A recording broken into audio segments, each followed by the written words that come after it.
get a little recording going here. And, guys, I'll kind of start us off.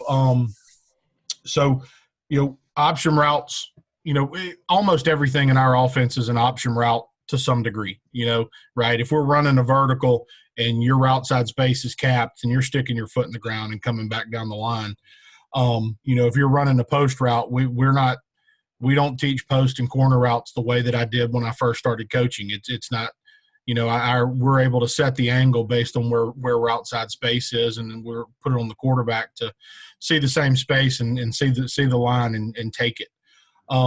So it to some degree, a lot of what we do, our kids have option. That doesn't necessarily mean that they've got multiple options. We're not old school run and shoot where guys are really breaking a ton of different things based off of coverage, but we do have some freedom built into a lot of what we do. And so for us, it's keep the game plan small, maximize the reps, give the kids as many looks as possible so that we're all on the same page when something happens on Friday night.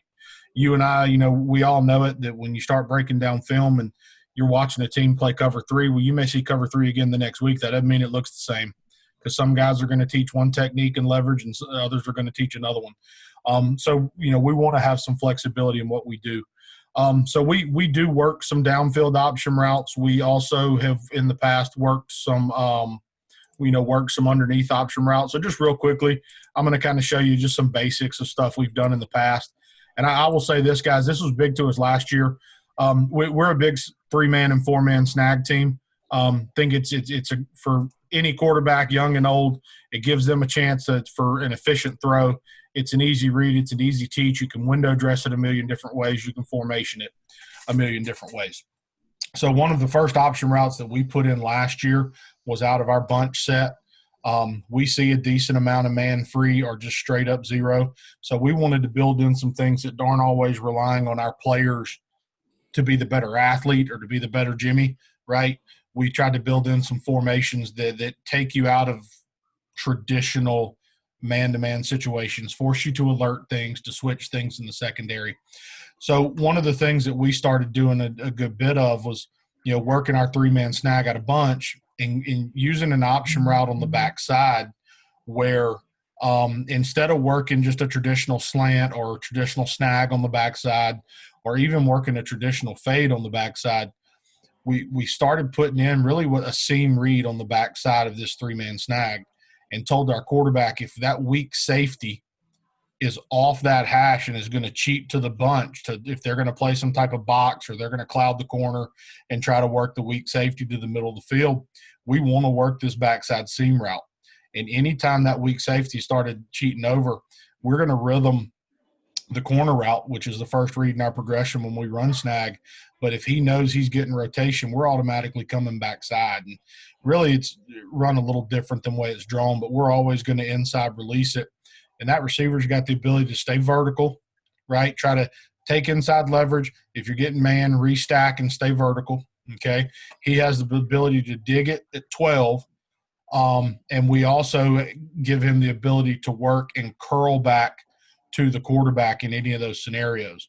So for us, if we're gonna utilize this technique or this play, we give him this 3-way go on the backside and allow him to make the decision. All the quarterback has to know, weak side safety's rotated, so I'm going to rhythm my corner route and I'm going to work back and I'm going to trust my receiver to be right Go back your hot every time. Say it again, Coach. Go back your hot. So, well, really we game plan it. We like getting 5 out, but if you're a pressure team, then we're going to 6-man protect and we're going to release him late. So if we get anything from the field side, if they're not going to cloud it, then we're going to work to just take that flat route. But in our progression, we would go the corner route would be 1. We would read that backside seam read, and we are looking for him now as our rush route to that weak side. But he doesn't always get out. I haven't heard R4 terminology in forever. Well, we still drink the Kool-Aid, so it's and we can go on and on about that. Some people love it, some people hate it. My favorite thing about it is it gives us a common language to speak. Yeah, we use the hard deck. We use the hard deck yep. at that. And what I know it's an option route tonight roundtable, but I also want to talk about it when you get through. Throw up some of what we do quick game options about field and boundary. How to maybe retool how you look at pre-snap, post-snap. No, for sure, Coach. I'd love to see that because that's the thing. We do some things down the field in our option game, but so much of what we do quick game, it's so easy to build in option routes on quick game. I think everybody, if you've watched the New Orleans Saints in the past 5 years, and if you watched LSU at all last year, LSU was really working this looky concept on the backside of different variations of Y stick, right? LSU last year was working a lot of slot fade. They would start with the tailback in the backfield, motion him out to number 1 to get into empty. So they'd work the H on the slot fade, work who I've got labeled as a Z on the now or the hitch. And, really it's an easy read for the quarterback. If everything rotates, we can take the boundary. But even in too high, they pretty much rhythm the stick route and then, are able to work backside. You got this all up. You got my brain going. All right. So let's talk about – am I all right to do this? Like, I'm new to the game. Yeah, so, no, you're good, Coach. Let's go. All right. So I'm thinking about if you take – can you draw on this right now? Yeah. All right. Flip your F and your Y, and this X and Z is throwing me off because we're R and L. Like, our guys are so simple. The R is the Z, and he's right, and the L is the X, and he's left. So when I see X's and Z's, it takes me back. I'm just thinking about an option route for your back. So like maybe we call it juke. You can call it whatever. Yep. But let's do this. So F and Y switch their places. So I want empty. I want the back to the right into the trips.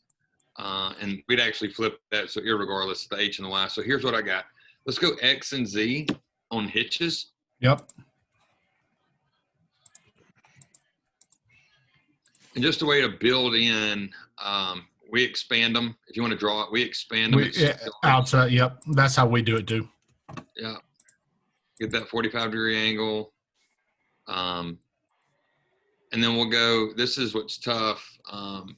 We'll read. So if we get man with our Y's and our H's, if we get man, we're going to go slot fade automatic. Yep. If we get zone, we're going to expand, and you can draw this with the Y, to the bottom of the numbers and expand out. And he's got an option to either go if he's capped. If he's capped, he sits it down at 12 and works back to the ball in a curl. If he's not capped, he's taking the top off. And that's on both sides. So you're going to be bottom of the numbers, uncapped, take the top off, capped. 12, you can curl. Right. Okay, on both sides. And your landmark – how's your landmark adjust? If, say, ball's on the left hash here, you still tell an H get bottom of the numbers? Bottom of the numbers. Bottom of the numbers. We use Baylor wide splits. Yep. We're going to do something new this year. I really don't want to talk about just for purposes. But let's talk about the option route with the back. And what we want to do is say we get this, right? You're probably going to get 3-2, a 3-2 box. Yep. Well, I want to go 4 and 2 at the outside backer. So I guess that would be the Sam if they're kicking to the trips. I want to go 4-2 to the Sam. So 4 steps, 2 steps on a slant. Now, if he can beat that guy, beat him. Yep. Right? So here's the thing that you might get. So say if they apex and they're showing man and the safety walks down on the H, right? You're probably going to get some kind of field pressure. Well, that's automatically you're hot. Yep. If he stays there, now we can bang back out. So we call it a whip or whatever. You can bang it back out at a 4 and 2, and there you go. We back an option. We've done something similar, and I think I've got it drawn up. I did a few different variations of looky. We've done something very similar, Coach, and we've done it off traditional smash and not slot fade. Yeah, that's it right there. But yeah, so we've done the exact same thing. I mean, it's our version of Hoss Wajuk, like obviously Gronk and the Patriots and all those cats have kind of made it famous. And Absolutely. We personnel it and get it, we want this guy who I have right now is the Y. That's where our best athletes go. And obviously if we're running that concept, but we don't necessarily 4-step and 2-step and think slant right there, but it's a similar thought process for us. Thought if we ran at him at 4 and 2, yep. We're getting on his toes. and then it's 4-2, and if I can cross his face, I'm gone, and the ball's coming now. If not, and he walls me, I'm kicking right back out. Yep. And then if that gets walled out, obviously, I mean, we want to throw the juke, but we're going to look and go slot fade, because you think about safeties. What don't they cover very well? Fade balls, because they're not used to it. They're not corners. Yep. We have in the past, when we've worked this, we've signaled if we want to convert to a slot fade. We keep the corners as a base rule. We teach the juke a little bit different than you do. Where if we're trying to make it look as much like a spot route that we would run in our spacing concept. And what we tell him, if there's anything on the hip, run it out. It becomes essentially a 5-yard drag or a shallow route. If the backers leave, OTB, and then but we tell him at the same time, if that Mike sits and that Mike's going to play you, you run step on his toes, put the brakes on, and then we give him a two-way go at that point. He can work back out or he can work opposite. Are y'all verbal or nonverbal? With our play call or with our play calling, like signaling in? And so we do both. Okay. And honestly, a lot of it depends on, when I got the spray barrier, we were trying to be up tempo and we were signaling everything and operating off a band, and it wasn't best for our kids offensively or defensively. So we got in the huddle. We slowed the game down. Right. And in the past, last year, we had the ability to do both. Right now, we have the ability to do both. So we can do it either way. Yeah, we went nonverbal. Sean Rawlings, who was the center at Ole Miss 2 years ago. Yep. With Longo, played at our school, and we asked him about verbal, nonverbal. We went 100% nonverbal. So we wear headsets at practice and signal to our guys. And the only time that we signal, like the quarterback has to say something, is if we are if we're checking. But I'm going back to your first thought, like the option routes. Like the last thing I want to do is put my receiver in a phone booth on Friday night. Right. I want him to be able to win and give him the best option to win. So that's our whole mentality. I mean, we have certain routes that are locked, but almost everything in our playbook, it's not locked. The kids are gonna have a little bit of freedom, obviously, to do some other things. I'll say this, and I don't really have a ton else that I'd necessarily. The two things I'll say that have been good to us, we have worked. If teams are not going to cloud, like if a team wants to play mini, and or do some different things, or if they want to cloud the corner to trips and rotate the backside safety, we have answers. But when we get teams that want to either play us cover 3 or teams that want to try to play like a more of a true quarters, this has been a good option route for us. We treat the backside as an access throw. If they're weak into the boundary and they're not out on us, we're just going to tell the quarterback to take it. Otherwise, taking that dagger concept that so many people run, where it's the automatic pull route or pivot with the outside dig, we straight up will option the H right there, and we'll make him the first read in the progression. So if he gets something, if something carries to the flat right now, we're going to settle in the window. And if anything's on us, we're going to stick our foot in the ground and work back out late. But it's just an easy add. It's an easy work for us. And then the other thing, and talking Hall-Swat juke, I mean, this also is a little bit out of the Patriots tree. We talked about this a little bit today, Pete. We did. So we'll do some things where we'll take that outside receiver and we'll motion him in to stack him a little bit. And I like doing it off motion. We can line up in it. We can do it off motion. But my whole thing is make kids talk, right? Make the defense communicate. And I think you've got more of a chance of making them wrong. So we'll shuffle him in and we'll throw key screens off of it and we'll do some different things. But this was an easy one for us last year against a team that we knew we were getting man free. Where we would shuffle him in, snap it when he's about a yard outside of the X, and we're stacking that release. And we really we gave the X one read, or gave the H one read. You're reading the corner, and just told him if the corner is outside and he's looking at you, then you run a hitch. And now that with the X was going to be on the corner route, and our thought process was, if I sit and take him, obviously I'm opening up outside space for the X.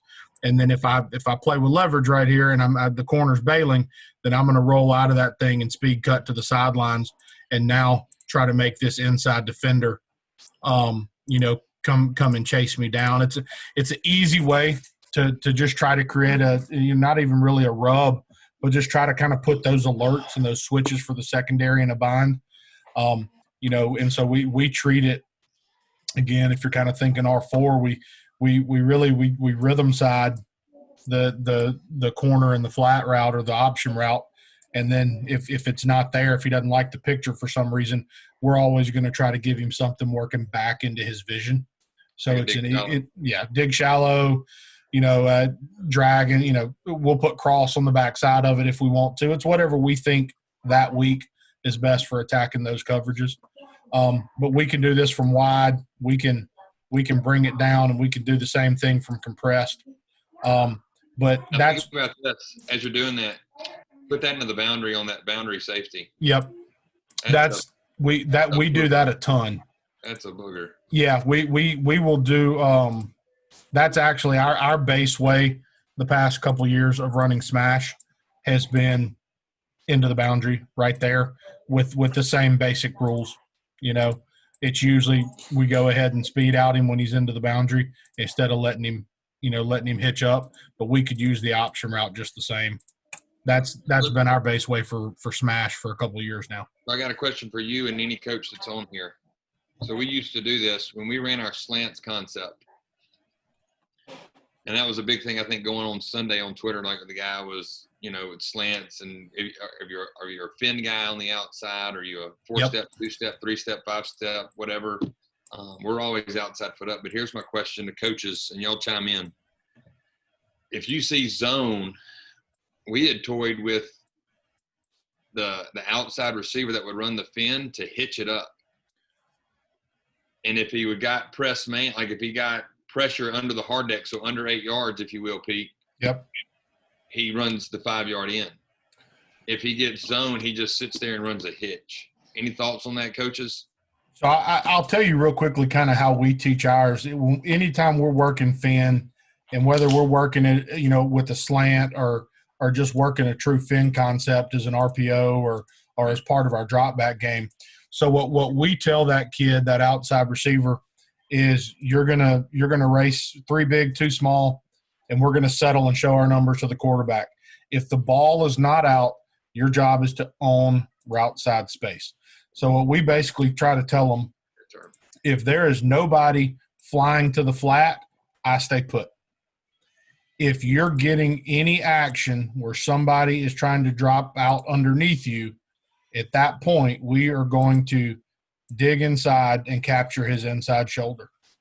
All right, so let me ask you this. Are you going to go based on leverage? Are you going to go behind him or in front of him, or what are you going to do? So that by rule last year, we started off telling our kids, go behind, go behind, go behind. And then we started seeing our defenders playing with enough depth that our kids are trying to get behind and they're drifting, right? So we started telling our kids, you take best path to the football. Yeah. Best path to the route side space, best path to the ball. And that goes back to what we talked about on the phone today, though. Like we want to wrap him. Yes. Off of that, what we talked about today. Yep. That's what we want that kid at all cost, you cross face. So if we can get him underneath and we can get here behind him and settle, that's where we'd like to be. Yep. We were just seeing enough guys playing with just enough depth that there are times where we end up underneath him. But that's what we want it to look. So if that answers your question, that's how we teach it. I just wanted to see how other coaches do it. We go mandatory fish. We call it a fish, not a fin, because of how we call our boundary stuff. So it's a fish and the 2-step. We're always outside foot up, so everything even is inside, odd is outside. So we use fish as a different terminology. So we'll teach fin. We'll teach it the same way. So we're here, right? If the ball's not out and I need leverage, work inside. We teach fish. We teach it as a fin switch. So now that's a follow concept, basically. We're going to put the inside guy on the dig now, and we're going to put him on a flat return. So he's going to be here. So his landmark is the same as we basically tell him your job is to run the hitch and outside receiver will run. So you're going to replace the outside receiver's alignment at 5 yards. You turn around. If the ball's not out, you go find your leverage and work back here. So that there's a couple ways we can distribute the routes in the exact same place, right, for the quarterback. But it's a very simple add-on. And the thing is with our kids that we try to talk about, and then we have to talk about it with our defense. So our defense is where we started last week was the first week we were on the field able to do 7-on-7, or that we did start doing 7-on-7 and installing and stuff. So if we're working, our switch here, and they're doing a really nice job, if they're doing a really nice job and they're 3-4 of not being too fast to the flat and waiting on you to come back in, and then he's doing a good job of knowing he can be patient to get to this dig when he sees number 2 go out, well, now our answer is, okay, let's come back with the complement, which is just the straight-up fin, right? Because now this dig happens a hell of a lot faster because he's coming from tighter, and if this guy is patient getting out wide, we've got route side space, and if he overruns it because the release point looks different now, we're opening up that big angle for us to now work inside. So we work it both ways because we think based on how you're playing it with your underneath defenders, it gives us different ways to, again, keep the look the same for the quarterback, but attack it. Attack it obviously with different angles from receivers. So, all right, fellas, that's all you're getting from me tonight, man. Somebody share some goods. Give it to us. I mean, I can go through our quick game if you want me to. Yeah, I'd love it. Here, I'm going to make you – boom. You should be a co-host, and you've got room to share. All right, let me pull it all up real quick. Just for our quick game. I think we still have it on Huddle. Are y'all leaving Huddle like so many people seem to be doing right now, Coach? No, look, I'm going to give a plug for GameStrat. I've looked at it. Unbelievable. I know. I feel like a lot of guys between GameStrat and Team Extreme, and there's several now. Yeah. Hey, Coach Weaver, how are y'all doing that with the trade as far as – I was just going to say, what about exchanges? Okay. All right. So here we go. It syncs right in the Huddle. No shit. Oh, look. So y'all keep a Huddle account as well for exchanges? Yeah.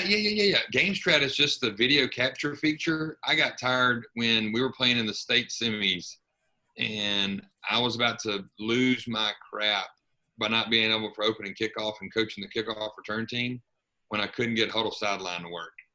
And I was on the phone with support, and I just told our head coach, I was like, I'm over it. And I called Tunch at GameStrat.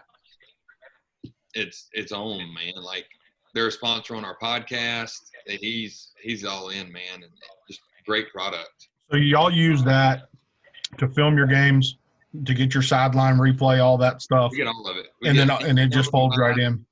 End zone. We also do practice. So, and then look, it has a downloadable file, and you drop it right in the Huddle. Done. And then it intercuts it as well. And that was our thing is so many in our state, we use Huddle pools for our conference where you just put every film in. Yep. So all the films are there. So if you don't have Huddle, if it's not compatible with Huddle to drop it in there, you won't be able to pull film out, much less put it in. No, we have Huddle. We Right. have Huddle. You just added that on. Sideline. Okay, so GameStrat doesn't replace it. It's just that takes over Huddle Sideline video replay. Echo. All okay, gotcha. Okay, good deal. I'm gonna go to our quick game in 2019. Just a video. We got rid of Playbook because we don't use the Playbook. So let me pull this up. 2019, 2020, and I can show you RPO quick game too. Let me pull this up. Hold on. Did you make me a? Yeah, I should have. You should be able. Is it not letting you? Y'all see it? There we go. Yep, you're up. All right. So let me get a hold of this quick game. Go down here, and I'll go through what we call flick first. and hick. So we'll have all that stuff and stick. And then I'll show you the complement off the ick. So I'm not taking all of y'all's time tonight. Flick. Stick. Are there any hicks? Y'all see hicks or anything like that? Blue flick. I don't see it. We'll go with this. Take the zone off. All right, so I'm just going to talk you through this stuff, guys. So here, we're a field boundary team, okay? And what I mean by that is everything pre-snap is to the boundary, everything post-snap is to the field, and that's with quick game, that's with RPO, that's with anything. So here's what you got. We're going to take this dude, and since it's flick, and look, this is like rocket science, okay? This is top secret, not. It starts with an F, so he's got a 5-yard out, okay? Then there's an ick concept, okay? Ick up here. Well, everybody knows what ick is, right? That's all it is. So we've taken words, and our concept, we have 4 main concepts. It's hitch, slant, ick, and flat. And then we started blending those words. So if he likes pre-snap, if he likes it, which right now we do, right? We throw it. Mandatory. Boom. Y'all like free presents? We call that the gift. Who doesn't like presents or birthday presents or Christmas morning, right? That's just like that is for the quarterback. So here it is again, flick. This is with our babies. No, I didn't. No, I didn't. But here we go again. Oh, shoot. You can tell I hadn't been on huddle in a long time. Here it is again. So this is post-snap. This is pre-snap. Does he like it? Yeah. And it's flick. 5-yard out, and then we run the stick concept. Mandatory outside release.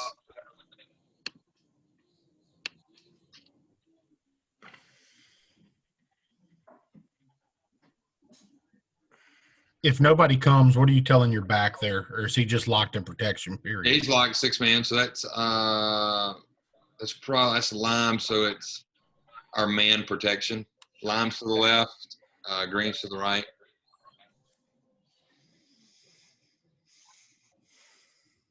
So obviously, if this was down and the corner was here, and this backer was here, we'd throw that, right? But they're giving us, go back to R4, from Dub, the hard deck. He's at like 7 and some change or 6 and some change. We like it. It's free yards. There it is again. Here's stick. So the same concept, right? Except now it starts with an S, so it slants. So our rules to slants to the boundary is if somebody's coupled with you, it's a 2-step and a fish, and then we're still going to run the ick right here.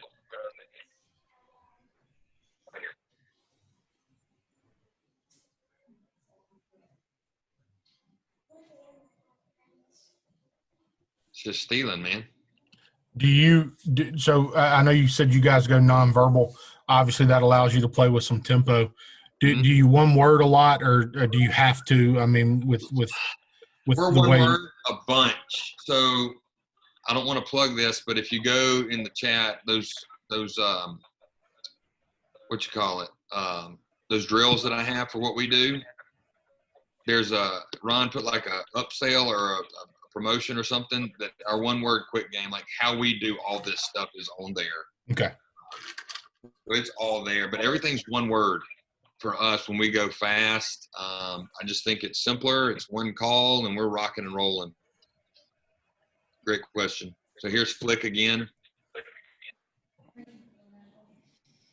Look, they're going to give us that. Why not take it, right? Yeah, believe it or not, Coach, I had a quarterback 2 years ago that is like he hated gifts. I'd have to force him to throw it. It was the damnedest thing I've ever seen. It's free. don't even look. But now you start like that cuts the field in half. Well, now you start adding the RPO to it. Now it cuts the field in thirds for your quarterback. So do I want my quarterback reading the whole field or in the third? In the thirds. Well, obviously I want to read it in thirds.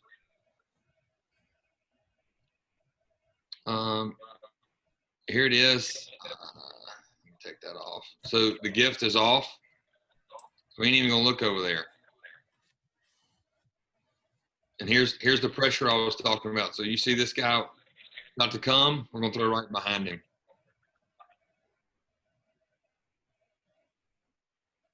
Here it is again. Here's one of our babies. This is our ninth graders. Ninth grade quarterback. I mean, just hit him. Holy cow.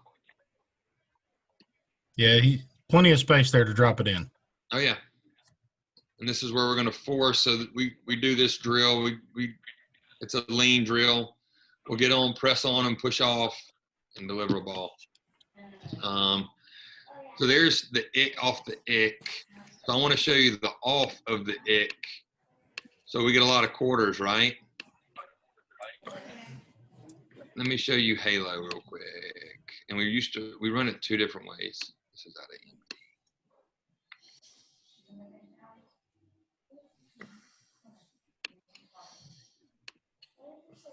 All right, so here's Halo. This is how we used to run it. Well, that ain't worth the piss. All right, this is how we run it now. So how many of y'all run the stick concept? Yes? Yeah, it's part of what we do. Okay. We run stick mostly with the tight end though, instead of the trips receivers. So like you're in tray? Yeah. Okay, same concept. Usually the field. Yeah, so check this out. You can run this in trips, you can run this in tray, you can do this whatever, but when you start running that, people are going to start doing what? Walling out on that out route, and they're going to bang that hitch, and they're going to take that away, and they're like, all right, now I want you to throw over here, right? So Sadiq Charles played for us, just got drafted by the Washington, whoever they are going to be. And I got to talking to him, and I was like, man, what are y'all doing on the mini digs across the middle? And I think a lot of y'all saw that when they played Georgia and torched them. And then Clemson, you saw a lot of the stuff around the middle. Well, here's what they did. They'd high-low that backer. So look at him. They'd end up starting to high-low this backer. So we're a big vertical team. So you're seeing this quarters look. So he's coming to take out this. Well, we're putting this dude in conflict now because they think we're fixing to run this out. We bend it right behind and run that dig. And that's our off of it, off the it concept. So whenever we see this, and I call it ice cream trucking. Like you ever seen a kid run to an ice cream truck? They're hauling tail, right? That's just like these linebackers. Look at him. He's hauling out there. Well, now we're going to wrap this dude right here. He can't win. So Halo, obviously, against quarters. Do you like it against anything too high? And if you get one high, are you going back Anything to it? high because look, now let me stop it right there. Okay. So now he drives on that. Safety drives on this. Got to post over top. Going to post over top. So we have 2 high lows going. And if you don't like it, you have double hitches because the H in Halo, remember it's off the it concept. Halo, we run hitches. He starts bending that dig at the 40. Yep. Boom. It's all about getting behind that backer, right? finding If the space. backer opens deep, is he going to stay a little bit more vertical? Yes. You ever cross in front of him, or are you going behind him all the way? We're going to go behind him. Because He's if the got to make a if, decision. He's got to make a decision. Does If he that- stick with this? yes, Well, now we're going to hit that. well that's what I like, right? Because if he keeps trying to get depth, now that underneath route is even more open. Mm-hmm. And see, we'll do this. Like realistically, this kid, he moves. He's now one of my guys. But we would be right here, and we would expand to that. So now we're getting that. If that makes sense. You know, Urban Meyer and Dan Mullen and those guys have used a similar concept for years, but instead of working the stick, they work that pivot. They slant return with number 3 and Right. dig behind him. But I like it with the stick because, again, if you're going to be too high, it's such an easy way to isolate that mic. Yeah. So I'll let me show you. I want to show you that juke that I was talking about earlier. Just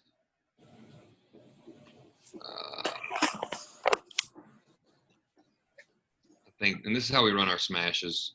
I think it's pretty special.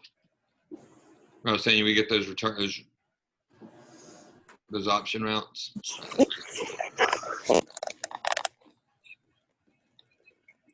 See how they get in zone and stand? Look at the top, Pete. Remember you were asking if Yep. he's all over the field? Yep. See him starting to work to the bottom of the numbers? Yep. So you're telling him, is he going to go step on the toes of the defender? Because he's not taking the angle right now. He's closing space before he does it. Right. Is that so? How are you teaching that? Is it just attack? Is it a yardage landmark? Is it a defender landmark? Great question. So we're going to work here first. We're going to go bottom of the numbers here. That's his landmark. Yep. We're going to work bottom of the numbers. That's his landmark. It's simple as that.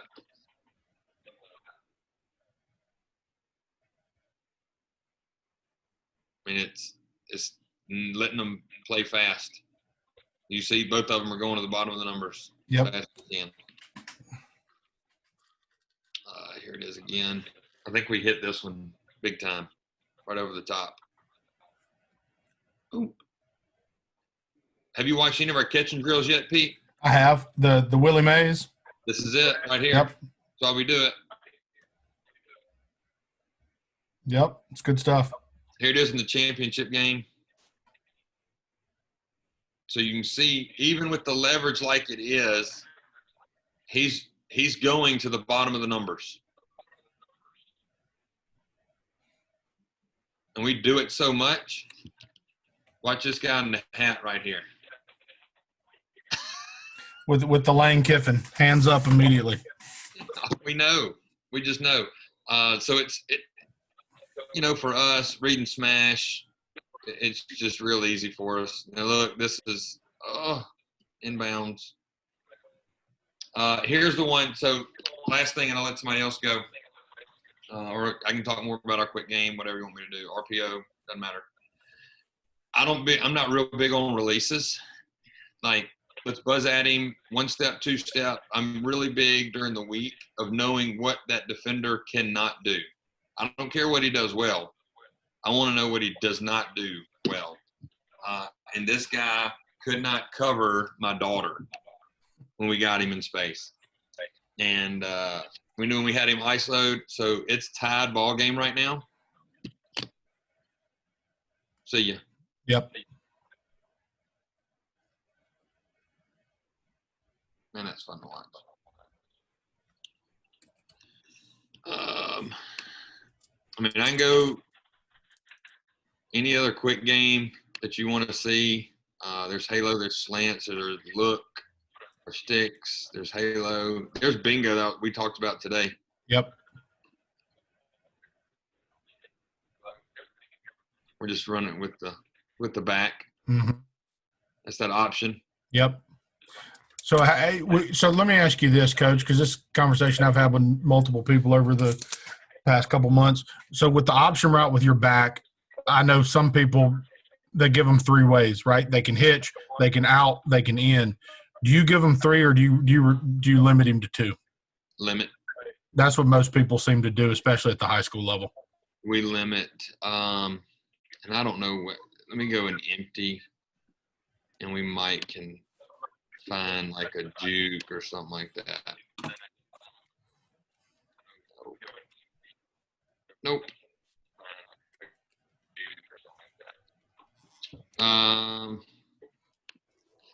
You can watch this, and it's what we talked about earlier today. We'll watch number 3. Yep. What we talked about. Yep. Definitely. So, guys, really, I mean, whatever. How do I go back to this? Here we go. Anything y'all want to see? Anybody? Run game, pass game. I guess my question is we run multiple read routes, and we're not a progression team. We do things really different as far as a lot of things, really similar to like Coach Kelly does at Pulaski Academy.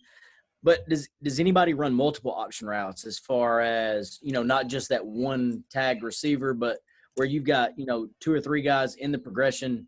Because I know, like Pete, like you said, like all of your routes to an extent are option routes. Yep. So, like, at any point, do those option routes become almost like a different concept? And if you do, how do you guys get your quarterbacks to adjust to that?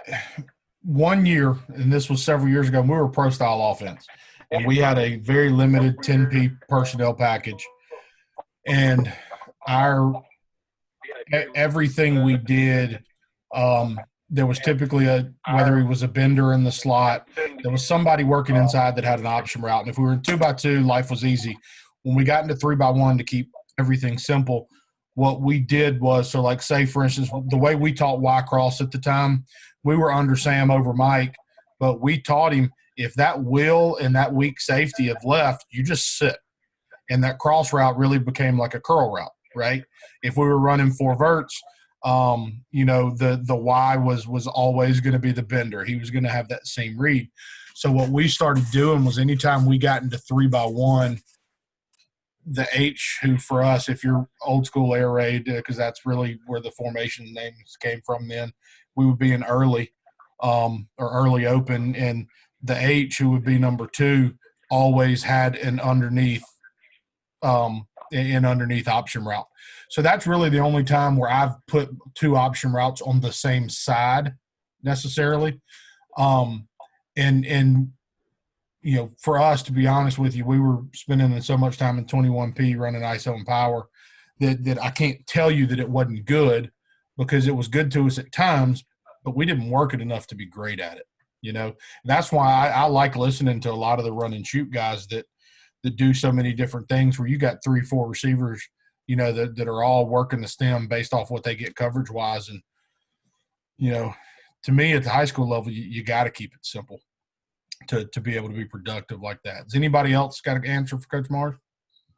I mean, with AJ, who used to be with the Roughnecks, was our QB coach and this past year. And man, we could have done so much more, but we decided to just keep it simple with our guys, Yeah.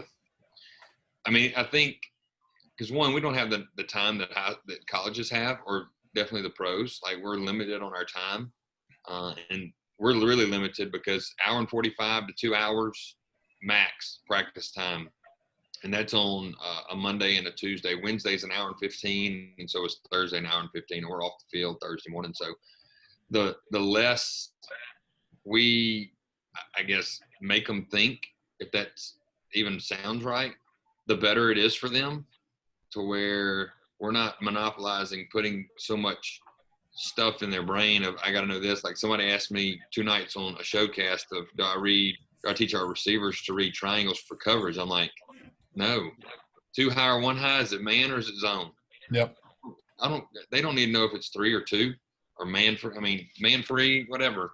We don't have time to teach that, not in high school. And that's where we've gotten away from.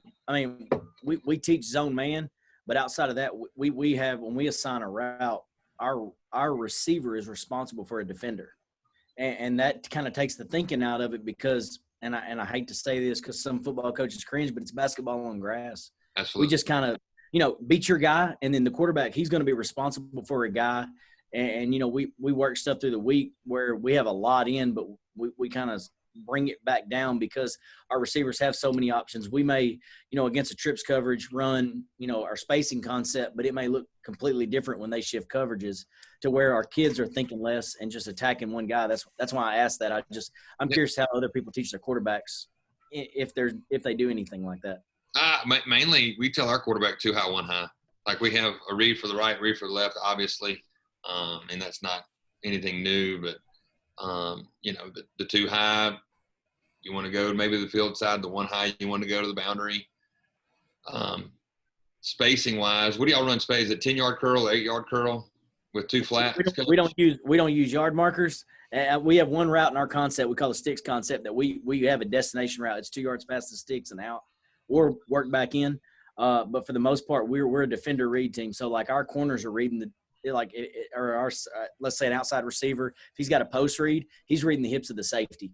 He's going to get an inside release on that corner and work vertical, and then he's going to read the safety's hips. If the safety's open and getting back, he's going to bend that to a dig. If the safety's still square and in that back pedal and he can climb him, he's gone and he's post. Gotcha. So, like, it's very simple. It becomes complex for a coach's aspect because you got to kind of work out the finer details of what happens if this and this and this.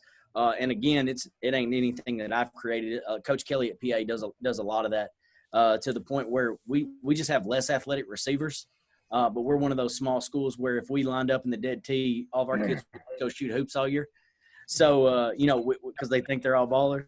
So we try to get those guys out and just let them be athletes in grass. And you beat your guy and the quarterback will make his read and put the ball where it's supposed to go. So, that's kind of how our routes, develop. It isn't a destination type thing. So, our spacing may end up almost kind of being a flood where our 1 and 2 work in. And then because of, like inside linebacker flow, they may pivot and work out, the top may sit kind of like your concept where you work, where our outside guy may go ahead and come across and pivot. And then our inside guy may go ahead and work the out because the apex defender, sank down or whatever. Right. So, and that's, from a route structure, that's similar like you're talking about with the post, exactly how we teach it.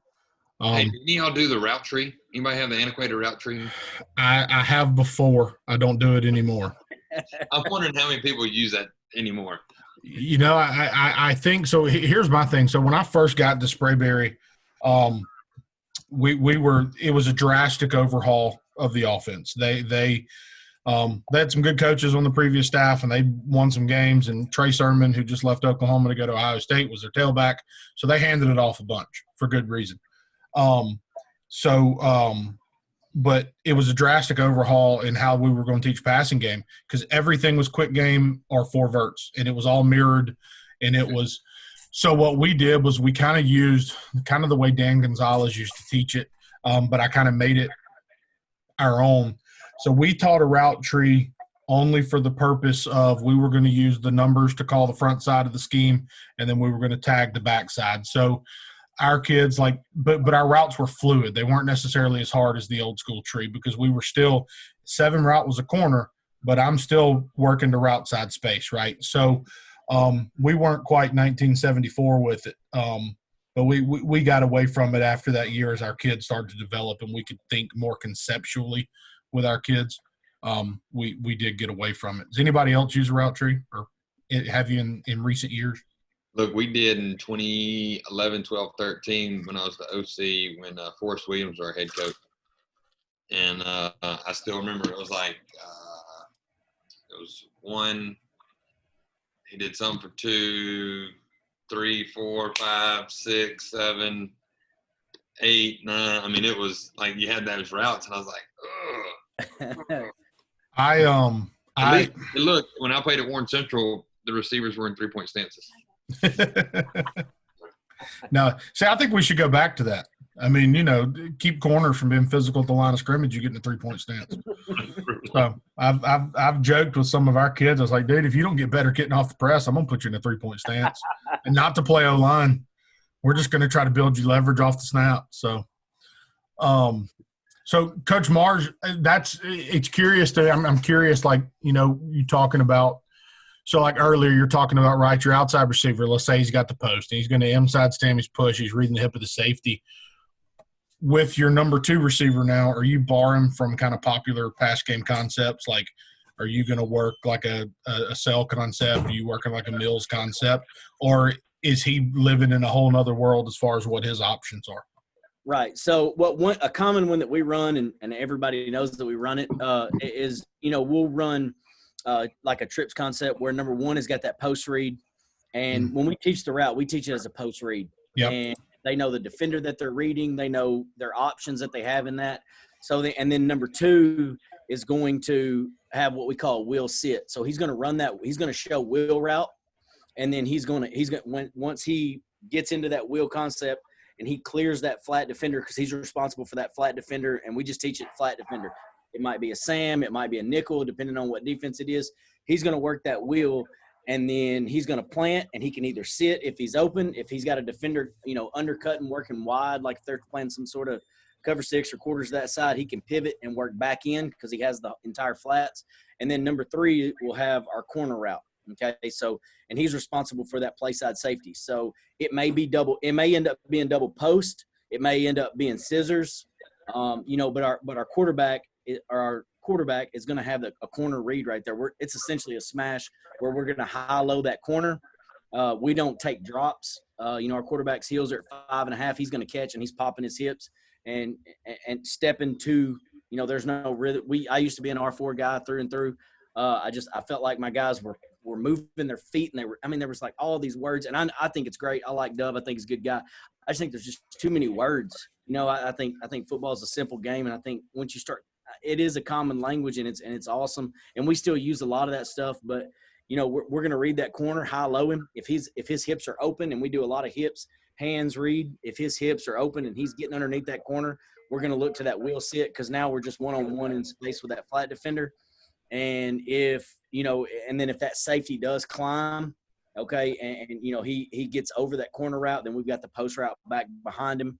It may end up being almost what we call a cell route if that corner stays deep and tries to, leverage it and keep everything underneath. So it's a deep, deep, deep cover 4.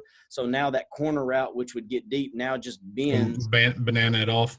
Yep, and it just becomes now a cell route. And our quarterback just makes that adjustment because he's only reading one guy, and it's not pretty, I know.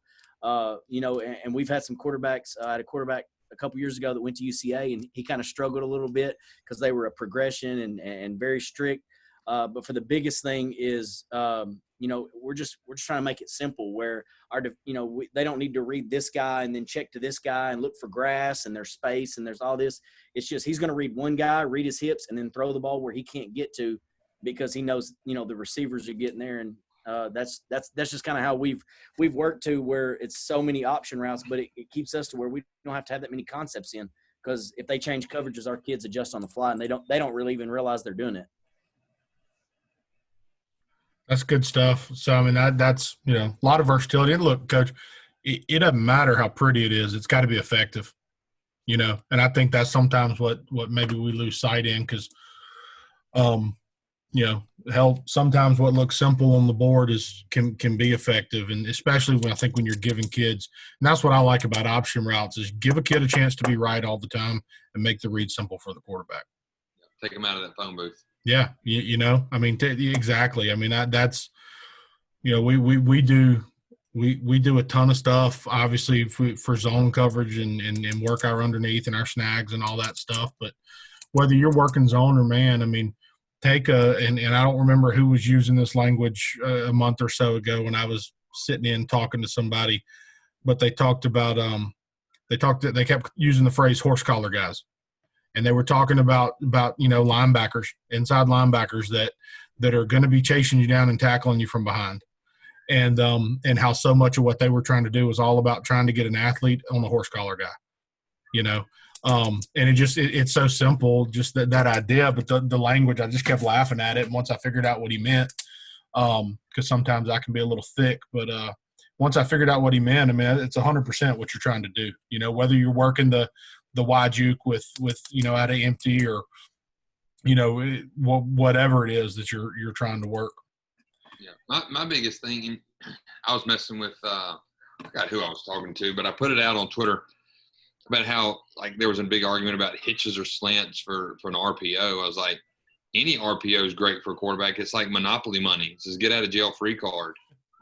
So we call it Monopoly money now. We're playing with Monopoly money. Anytime we call a run game with an RPO, it's just, same thing with receivers. Let's give them a chance to be successful. I remember in high school, you got to run a corner where you had to push it to 10 and break on what? Am I a robot? So it's not Tecmo Bowl. Right. No, exactly. I'm trying to see if I can find a clip. We call it Sesame Street. It's basic counting. Can you count numbers and throw the ball? It's Sesame Street. So my quarterbacks hate to hear that, but You know, Good I'll, stuff. I'll, I'll make fun of them all the time that, hey, you can't even be a guest on Sesame Street right now.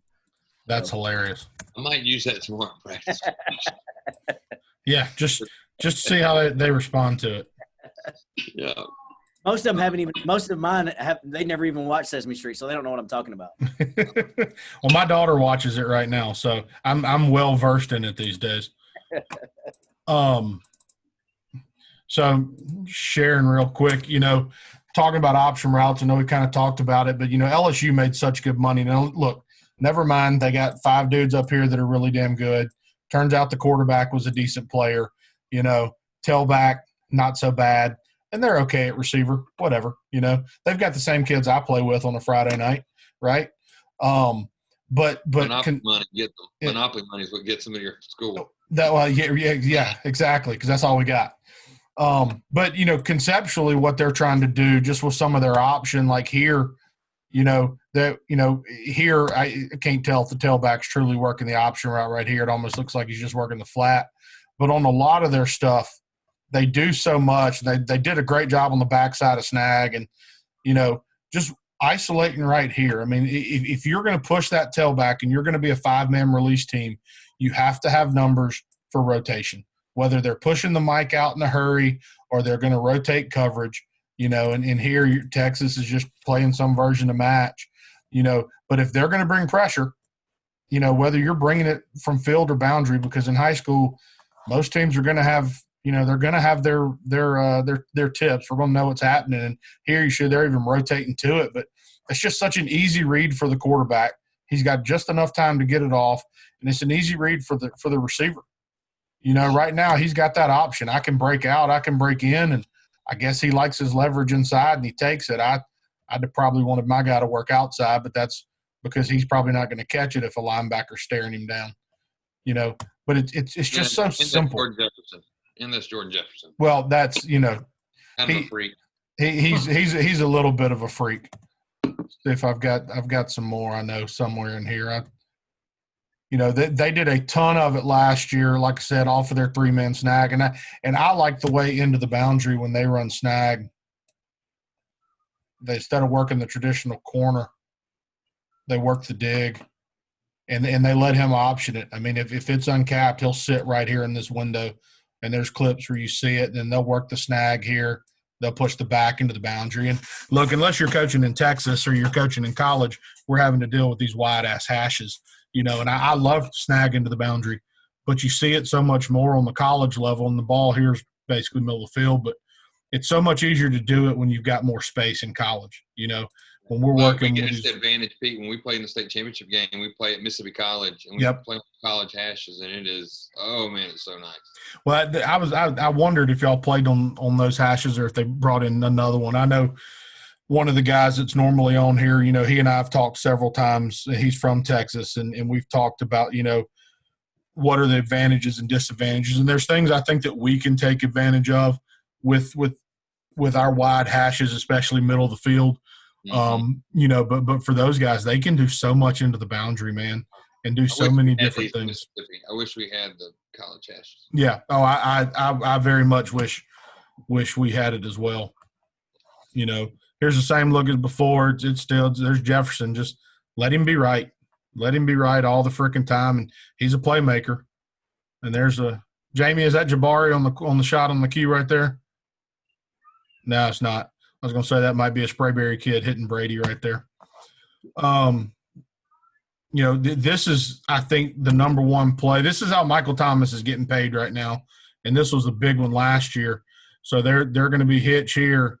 They're going to work the slot fade and try to take the matchup right there, work the stick, and then I believe they hitch in the boundary or fade, and they're now letting him work that lookie. So he's either in or out based on the option right here. And again, it's Sesame Street, man, because I'm using that term now too, right? I mean, look at the freaking numbers. If you like this matchup, you take it all day long. And right. If you don't like that matchup, you take the 2-over-2. We work it every day in practice. Look, we have a bunch of we'll have some staffs come and watch us practice on Wednesday, and man, they're like, y'all work 2-on-2 all the time. I was like, man, it's a numbers game. It is. We work 2-on-2 versus man, and work 2-on-2 versus quarters, and man, that's about it. So zone and man, and we go 8 minutes apiece on it. And is most of it just your different quick game tags, or do you have? It's quicks and verts, and it's all of it. Yeah, it's good stuff. Trying to see. I think that's another way you can practice, though, Pete, without like I have to run all my offense. Well, no, you don't. Like, Yep. Dense it down and do 2-on-2 with what's going to win with you. Like, what are you going to win with? That's good stuff. We've held off right now from doing a lot of that kind of stuff. We just don't have a ton of time with all of our restrictions right now. But like right here, guys, if you're coaching Jefferson here, and again, they're doing a hell of a lot better job of it than I am. But should his break not be out right there? Right? Leverage is inside. Get your butt to the sideline. Get out there and give it to him. I guess they get the flag, so it doesn't matter. So anybody else got anything else option route wise that you're interested in sharing? So yeah, Pete, I got something. So all that double mag stuff I'd always talk about. Yeah, we scrapped that after all the quarantine, and we've actually gone to Dan Gonzalez and a lot of his stuff. I was looking at it, but our QB coach we have does a phenomenal job of getting ahead of the times, so to say. And so once we've been back for summer workouts, we have gone to some of that run and shoot stuff. I was just going to show one concept that we've worked on. We've been doing 7-on-7 for about 3 weeks now. And give me 1 second, Ben. Let me make you a co-host. Yeah, Dan does a good job. He's a sharp guy, and if you want to throw it around the park, you can get some really good stuff from Dan because that's his thing. He's going to sling it all over the place, and I know there's a couple Georgia guys from this area on here, and Lassiter for a while was doing a lot of Dan stuff, and when Josh Herring was their coordinator, and they threw it all over the park, and they did a great job. And they did a great job with option routes, and I freaking should have called Josh to try to get him on here tonight because he did some really good stuff for a few years. Yeah, so it's been different because I've never done anything like it. I mean, I've always read up on it, but it's been fun to teach the kids how to do it. And so, am I good to share? Yeah, you should be. Okay.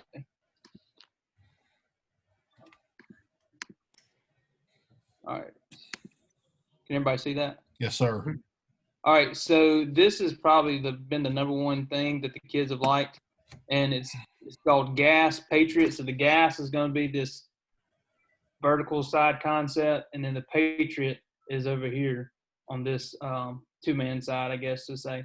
So Black tells the back he's going to be check releasing with the option route back to the left, and then the Z is going to have the choice. He's either over the top. I mean, if we're even relieving, if he's over the top, I stop, and then the H is going to if it's open, I bend it. If it's one, I'm through the seam.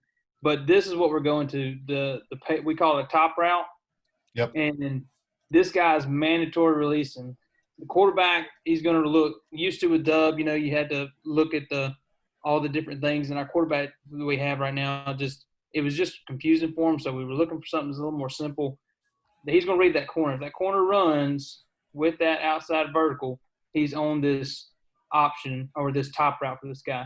If that backer comes off the edge right now, he's got a 2-5. And it's just get it to him now. If that corner were to sit, obviously he'd throw the whole shot because that's a long way for that safety to get over the top.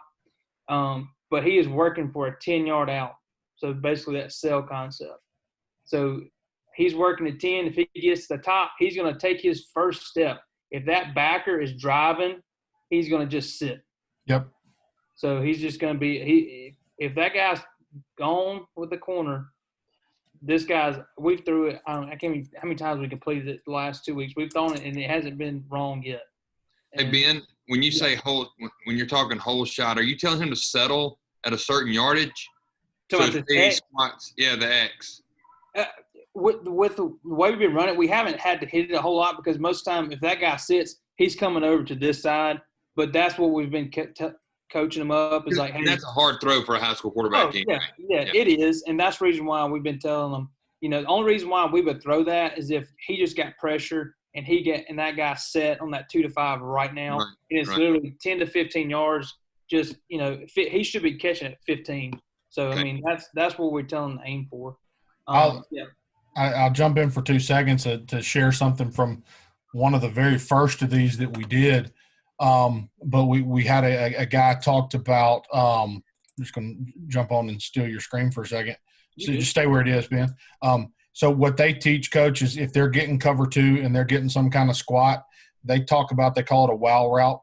They say walk outside and widen. So they give them an aiming point that I believe was 15 or 16 yards from the line of scrimmage and literally 1 yard from the sideline.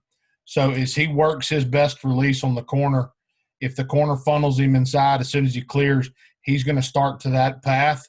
And they literally use the phrase walk because they want him to slow down and get out of his run entirely. And it's not a true walk, but it's slow. And they tell that quarterback, we're drilling that spot. 16 by 2 from the sideline, drill it, and he's going to be there. And so when they're working teams that play with that squat corner, they rep the piss out of it. If you can get outside the corner, take it. If the corner funnels you, as soon as you clear hands, widen him. Because if he goes with you, you're able to work inside. And if he squats to take the underneath route, they're driving that ball before safety can get off the hash. Yeah. So I thought that was a nice way to teach that whole shot because it's one that I've struggled to teach with different quarterbacks because, again, you're talking different arm strengths and different abilities. But he says it's a nice uniform way for them to work it with all their kids. But yeah, go ahead, Coach. Yeah, so that would be really we're working that Patriot route when we call it. It's what we call it, Patriots top route though. But if he doesn't, if they sit, he's coming away from it, they don't blitz, and then he's just going to work from the outside in. He's working from the choice, the bender to the option. And really, honestly, that choice route's been open a lot too because he's either I'm leaving him or it's just sitting down. So it's been nice to have so far. Let me see. Yeah, and here it is. This is the same concept out of trips. I know Dan loves it out of 3x1. Yeah, out of 3x1, it's a little bit different. And the way we teach it is whoever's the closest receiver, if we call it to that side, he has the Patriot route. So in the other one, it was the number 2. Well, now it's number 3 because he's the closest guy to it. Coach Weaver, we talked about something like this today. This is exactly what we talked about. Yep. So talked about spacing. Mm-hmm. So now you get the OTB and the Y gets the release and the Z has the curl, right? Yep. Now this is the off of it. Yeah. So this was the other one that the kids. This really is a bitch. Yeah, this is nasty. So the only thing that we've seen that is whenever they started spinning, our safety started spinning to it. They started messing with us. They started spinning that guy right there. That kind of messed with it, but we had that post. So we hadn't repped it a whole lot. But if they want to spin the safety, you can drive the post in there. Yeah. He's coming from wide. The weak safety doesn't have a lot of time. Yeah. So that was the only reason why we just hadn't repped it a lot, and our quarterback hadn't seen it enough to know when that safety spins because he's just been like he likes that Patriot route so much. He's just been wanting to throw it. So that's only been the thing. But it's been nice. We haven't been, and the thing is, we got away from one word stuff. And I know but it was just too confusing for our kids. And so now we've got each coach signaling stuff. So now the kids it's simplified. They know they got to look at one coach. It doesn't matter what concept's going on. The quarterback knows what he's got. So do you have like somebody signaling to Q, somebody signaling to your F, somebody signaling to your Y, or is it just one coach for all the receivers and then? So right now what we're doing is like our OC is doing like quarterbacks. And the receivers are looking at him too, but we also have a guy doing receivers. Yep. And once we'll have running backs and the offensive line looking at another coach. Yeah. So we may have 3 different signals and be the same thing, but to those position group guys. Yeah. Yeah. I'm always interested in how people communicate stuff. Yeah. And so that was different. So anyway. We got 2 dudes and a board. So y'all use a board. Mm-hmm. We've used one in the past. We've last year. Coach Stilts is on here. Last year we had Coach Stilts and another guy, and they both signaled. One was live, one was dummy, and our kids just knew who was live and who wasn't. Yeah. And it was good for us with the numbers that we have on the staff. I got guys watching things. I don't necessarily need them signaling all the time. So I did signal. I tried to signal. We played in Montgomery the first game last year in Bessemer, and Herbert was like, I need you to signal. I was like, I got to do rotation to receivers and this and this. I was like, so I did it for the first drive with one of our guys on the boards, and I took the headset off. I looked at him. I was like, this ain't going to work, dude. And I'll tell you, like, one of the biggest things that we've seen is, and if you play fast, you know, it's not an issue, but our guys stealing signals, you know, and not just, and we're not going to have to deal with it this year, but in the summer in 7-on-7, because we try to get our kids used to playing fast and signals. Yep. You know, a lot of teams now, they'll assign a coach who, number one, if you're the visitor sideline and they can film you, yep, it's an issue. And then the next night, so we had multiple guys signaling, but now it's pretty much it goes through my OC, and I give him the call, and he signals it, and we try to just keep everything inside the body and make it as simple as possible. And a lot of times we let our kids make the signals, but the stealing signals, especially here in Arkansas, has gotten out of control. I mean, former coaches are sitting in the box with binoculars signaling, or, you know, working it down through the headset. So, hey, do they have enough time? Like, I mean, usually I think that we overrate sometimes, that, or we get all scared about it. but sometimes it isn't maybe like the concept that's coming, but it's a pink and purple call, or a red and purple call. It's a run pass, you know, kind of thing. Yeah. And that's where it just, you know, and it's just that last minute. Maybe it keeps their linebackers where they know they can play downhill because they're getting a red call. That actually happened to us this year, you know. So to the point, and it was raining real hard. So we ended up sugar huddling, and we had practiced it just a little bit at halftime. We just went behind the visitor bleachers and practiced the sugar huddle so we could get the call in and get on the line and snap the ball quick, because it was one of, you know, a coach who we had played 7-on-7 against, and we got about 6 different calls for our 3 pass protections we run, and he had figured them out. So, you know, it's gotten, you know, with not a lot of schools in Arkansas, it's gotten crazy. Because I've been on the defensive side, and I've known exactly what they've signaled, and by the time you get a guy there, you're almost putting a kid in the wrong spot, or you might get lucky once or twice to get the right call in if you're trying to time it up. I just think it's kind of overrated in high school. We get kind of scared of it. Yeah. I wish I could remember who it was, but it was a couple of years ago when I was still a defense coordinator, and somebody we played, their corner on our sideline would stand there and stare at the signalers and go, oh yeah, that's a good call, but I just messed it up. And he would talk trash all game long, and it was one of the funniest things I've ever seen on the sideline, because the kid would go, oh, yeah, you're not open on this play. Tell them they better check it right here. And just it was hilarious, man. But the thing was, the kids on our sideline, all of a sudden they're like, Coach, he knows our signals. No, he doesn't. And he doesn't. He's just a really damn good player that, you know, that happens to be able to cover things, you know. Yeah, Jamie, I know what you're saying. I think and I agree with Coach, right? That was always my thing was if I was going to have somebody watching signal, I didn't care if they told me what the play was going to be. I want to know if it was run or pass, and if that's our sprint out. That was really what I cared about. If I could get sprint out, run, screen, or pass, then I considered it a bonus, and we rock and roll with it. But I know we've talked about it, something, you know, here in Georgia, and I know everybody kind of handles it a little bit different. But you know, we play our sub-varsity games on Thursday night. And so you'll get some teams that'll roll out there that are no-huddle offenses, and they'll be using the same signals on Thursday night that they use on Friday. Now, I'm not going to sit there and teach a whole new language to our JV kids, but if we're going to use one words and we're going to be up-tempo, the last thing that I want to be doing is standing on the sideline, or one of our coaches standing on the sideline on a Thursday screaming out, you know, our terminology, where the guys – there's 25 people in the stands anyway – where the guy on the other sideline hears it and goes into the next night saying, hey, I know what this means now. So I do think there's a balance. I do think, you know, there's a reason to protect your stuff. But sometimes I'm with you, the debate on how useful it actually is for the other side is. Right. And Pete, what you're saying, you know, happens to us, like who we play on Friday night, that's who we play on Thursday night. Yep. That's it's a lot of times how it is here. Yeah. So, you know, this is my 3rd year being a head coach. So it took me 2 years to figure out, hey, we need to have different signals for the kids. And so, you know, we figured that out. But, you know, again, just, you know, the only team we played one team in our conference that the red and purple call. And for you defensive guys, maybe that might be a way to go. Just a red, purple to tell run pass. Yep. For whatever reason, just to maybe not even maybe to help your coverage guys, but to help those linebackers in maybe a play action situation. That was kind of what gave us an issue a little bit. So I'm like you, Pete. I'm always curious to see how guys get to play in, especially when they play fast. And and last year we had a couple receivers. We had a lot of injuries, and we had to slow it down with some young guys, and that probably caused a lot of our fits. Yeah, I'm with you, man. It's all about how to get people communicate it and how do they teach it.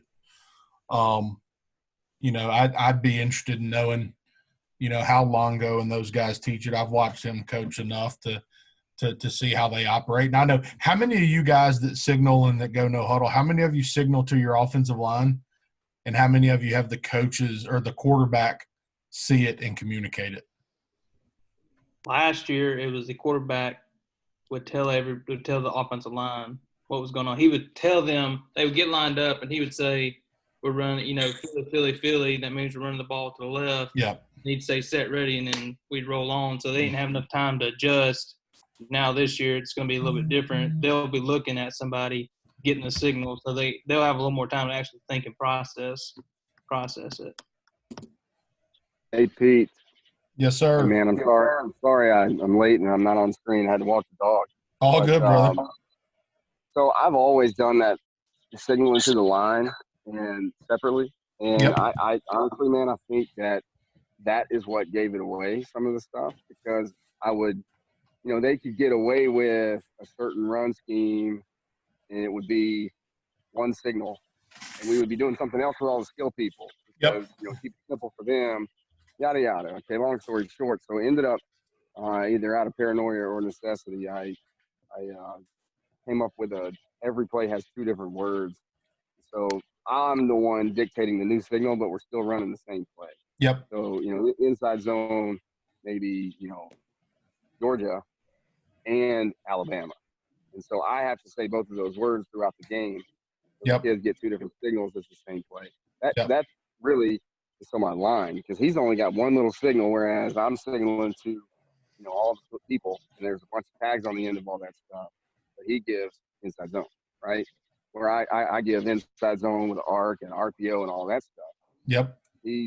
So you can single that out and maybe get on it.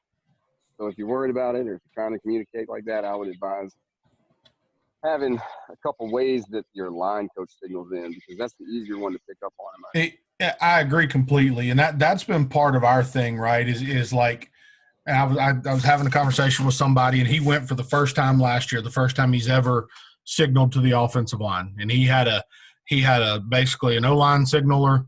He had a quarterback running back signaler, and then he had a receiver signaler. And my thing is, when I think about the way that we operate from a language standpoint, everything is attached to a color, whether it's run game or pass protection.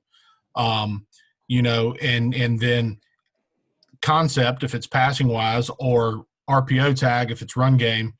So like if it's a run play, we're going to have a color, a run concept, and then a lot of times we have built-in RPOs on everything, but if we want to tweak the RPO, we want to call a different one a different tag, we have that third tag, a third word or signal or whatever. But if from a pass game standpoint, if we have somebody just signaling our offensive line in brown and black, like Coach Cheatham was showing earlier with black protection, like we use that as well. So if you look over and the O-line coach is just giving the signal for black, it can become a little bit obvious, in my opinion, that, it's a run play. How do you know? Well, the O-line coach only did one thing. Where if it's a run play, he's giving them the color, plus he's giving them the run concept. So, and, like I said, part of that just is built on how we structured in our language and terminology. And I think that plays a role too. But I've been curious because I've been thinking about making our linemen look and learn all the signals themselves, or do we just continue to roll with the quarterback and let him communicate it? It's not like that's been bad to us. So I'm always curious how different people handle that. So, well, fellas, if nobody's got anything else, I'm going to wrap this thing up. If anybody's got a topic idea for next week, we've done things. That doesn't mean we can't do them again. If there's something we talked about earlier, maybe you've learned something that you'd like to revisit, or whatever the case may be, run game, pass game. We've talked pass pro. We've kind of done it all. So just let me know. Shoot me a message. I do have this one recorded from tonight. I don't know yet if I'm going to put it up on Twitter, but I'll have it regardless.